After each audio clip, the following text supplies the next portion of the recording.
नमस्कार, बिहार मिथिला न्यूज़ में आपका स्वागत है। मैं हूं मनोज। देखिए, पाटला पब्लिक स्कूल में जिस तरह साइंस, आर्ट और क्राफ्ट एग्जीबिशन के मार्फत से बच्चों ने अपनी प्रतिभा दिखाई है। हजारों की संख्या में जब अभिभावक आए, उन्होंने अपने बच्चों के अंदर जो वैज्ञानिक प्रतिभा है उसको देखा तो निश्चित तौर पर खुशी जाहिर की और स्कूल मैनेजमेंट को धन्यवाद देना भी स्वाभाविक है। हमारे साथ डॉक्टर एम पांडे हैं, जिन्होंने पूरी तरह अपने कई वर्षों के अनुभव को बच्चों के अंदर ढालने का प्रयास किया। आपका बहुत बहुत धन्यवाद कि इस तरह का कार्यक्रम आपने आयोजित किया। Thank you. ये कार्यक्रम प्राय हर साल आयोजित होता है। बच्चों में हिडन मेरिट होता है और सबका अलग अलग इंटरेस्ट, अलग अलग फील्ड होता है इंटरेस्ट का, तो उसको फ्रीडम दिया जाता है कि वो अपने चूज करे और फिर से अपनी इमेजिनेशन, अपनी क्रिएटिविटी का प्रदर्शन मॉडल्स के द्वारा करे, आर्ट के द्वारा करे, क्राफ्ट के द्वारा करे और उसकी समझ उसको ये हो कि दैनिक जीवन में उसकी उपयोगिता क्या है और दूसरों तक ये कम्युनिकेट करने का प्रयास करे। और ये बच्चे कर रहे हैं, वो समझ करके मॉडल्स बनाते हैं। घुमा है सब जगह, एक सब जगह। तो क्या लगा बच्चों के अंदर जो ये प्रतिभा किस तरह इन्होंने विकसित की है? क्या क्लास में क्लास टीचर के द्वारा इन लोगों को ज़्यादा? जब ये शुरू होता है तो पर हर एक ग्रुप के लिए जो एक तरह का ग्रुप है उसके लिए एक एक टीचर मेंटर के रूप में उसके साथ रहते हैं, जो उनको गाइड करते हैं। और फिर बच्चा को जो मेरिट है वो ये नहीं समझ पाता है कि उसके अंदर क्या है। तो जब बच्चों से बातचीत कीजिएगा तो वो क्या उसके अंदर है, क्या साइंटिफिक चीज़ें छिपी हुई है या फिर आर्ट्स छिपा हुआ है या किस तरह का क्राफ्टिंग वो कर सकता है, वो गुण उनमें जो है सो जो होता है उससे बात करने पर उसकी जानकारी होती है। और फिर उससे बात करके उसको एक प्लान दिखा करके उसको उस पर काम करने के लिए कहा जाता है। देखा बच्चों में एनर्जी किस तरह प्रोडक्शन हो, अलग अलग रिसोर्सेज उसको ज़्यादा हम लोगों ने फोकस किया है कि जो हमारा जो खर्चा है एनर्जी का उसको हम लोग सोलर में अलग अलग प्रोडक्टिविटी। एनर्जी अभी संसार का जो है सबसे बड़ी समस्या है, क्योंकि बच्चे ये समझते हैं और हम सभी समझते हैं कि नेचुरल जो रिसोर्सेस हैं एनर्जी के लिए, जैसे कोल है, ऑयल है, ये लिमिटेड है और लोगों का और वैज्ञानिकों का सोच ये है कि ये एक समय ख़त्म हो जाएगा।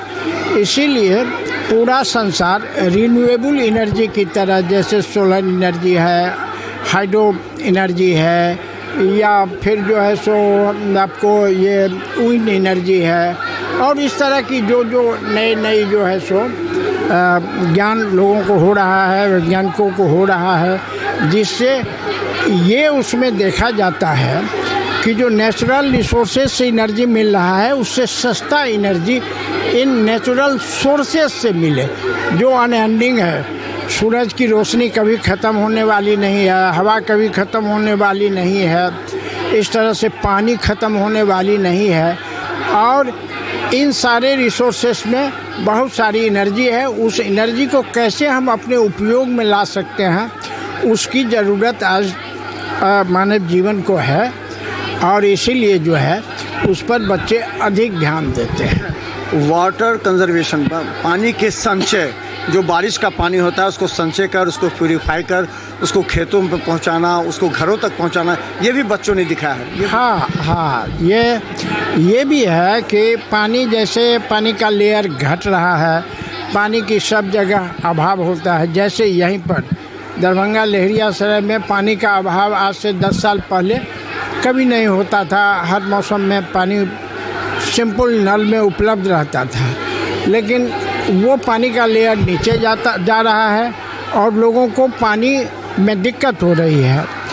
तो ये जो रेन वाटर है उसको कलेक्ट करके और उससे जो है फिल्टर करके, जो उसके ऐसी चीज़ें हैं जो कृषि में भी नहीं उपयोग हो सकता है, पीने में भी नहीं उपयोग हो सकता है, बाकी घरेलू काम में भी नहीं उपयोग हो सकता है, तो उसको फिल्टर करके और उपयोगी बना करके एग्रीकल्चर यानी फार्मिंग और फिर हाउस यूज़ डोमेस्टिक यूज़ के लिए यूज़ करने के पर भी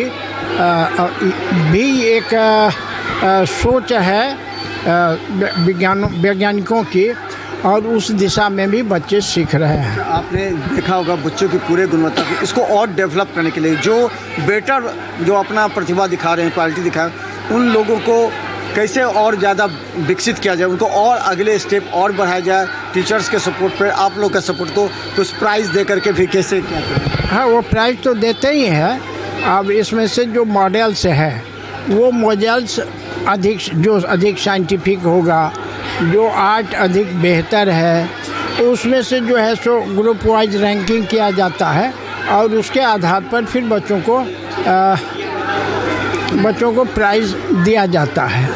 ये तो प्रोत्साहन के लिए प्राइज़ होता है, लेकिन जितने पार्टिसिपेंट होते हैं उन सबको कुछ न कुछ दिया जाता है। फर्स्ट सेकंड थर्ड को थोड़ा अलग किया जाता है और बाकी सारे बच्चों को कुछ ना कुछ प्राइज़ देकर प्रोत्साहित करते हैं ताकि वो आगे भी।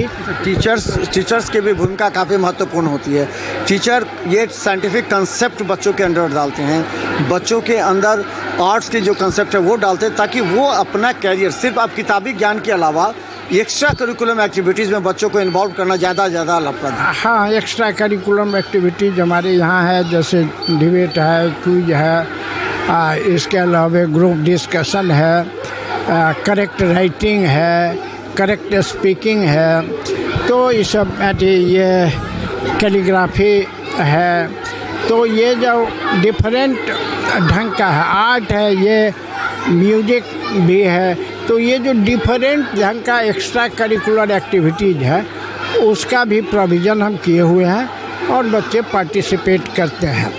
आर्ट क्राफ्ट का भी एक एक्स्ट्रा क्लास पर वीक, किसी में एक, किसी में 2, पेंटिंग का भी, ड्राइंग का भी ये क्लास होता है। तो बच्चों को क्रमिक ये डेवलपमेंट होता है।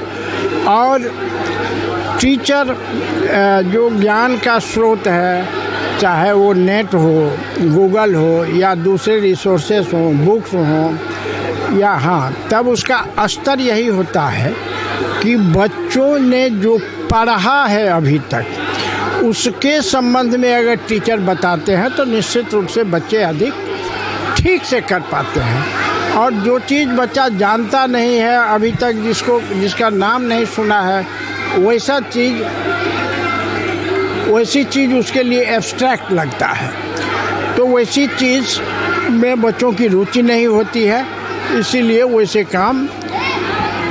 अंतिम सवाल, आपने देखा कि जो बच्चों का जो गेमिंग है, मोबाइल गेम, जिससे कई घटना घट गई हैं और बच्चों के पढ़ाई का भी असर गिरा है, उनका मन भटका हुआ है, तो अपने स्कूल में सबसे बड़ी चैलेंज है आजकल के टीचर के लिए, स्कूल मैनेजमेंट के लिए, बच्चों को जो मोबाइल गेम है उससे कन्वर्ट करके इसी तरह के साइंस के तरफ, आर्ट्स के तरफ इसको कन्वर्ट करना। हमारे बच्चे मोबाइल से यहाँ 100% रेस्ट्रिक्शन है। स्कूल में कोई बच्चा मोबाइल नहीं ला सकता है, लाने पर उसका मोबाइल ले लिया जाता है, गार्जियन को बुला करके उन्हें वार्न कर दिया जाता है और मोबाइल उनको लौटा दिया जाता है। फिर भी घर पर जो है सो बच्चे, ये वर्ल्ड वाइड समस्या है, बच्चे यूज़ करते हैं, लेकिन हम लोग इस बार से और पहले भी मोरल एजुकेशन की शुरुआत कर रहे हैं। जो मोरल पर भी एक एक्स्ट्रा क्लास हम लोग करें और उस क्लास में बच्चों को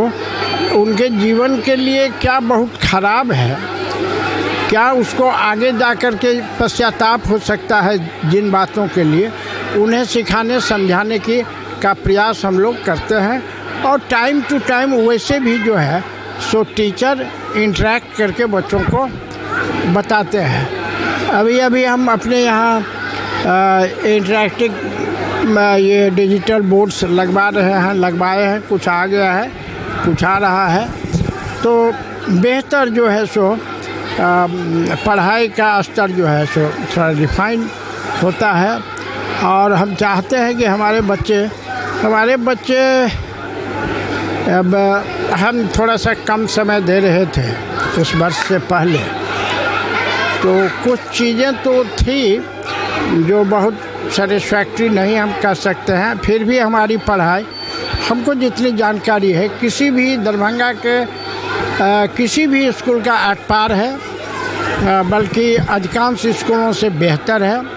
लड़के डिसिप्लिन हैं और पढ़ाई लिखाई करते हैं, इससे हम संतुष्ट रहते हैं। लेकिन सुधार का तो कोई अंत नहीं है और लगातार सतत सुधार के दिशा में हम प्रयत्नशील हैं कि हम समाज में कम से कम प्रतिवर्ष 10-20 भी ऐसा मेरिट क्रिएट कर सके जो समाज को और देश को लाभ दे।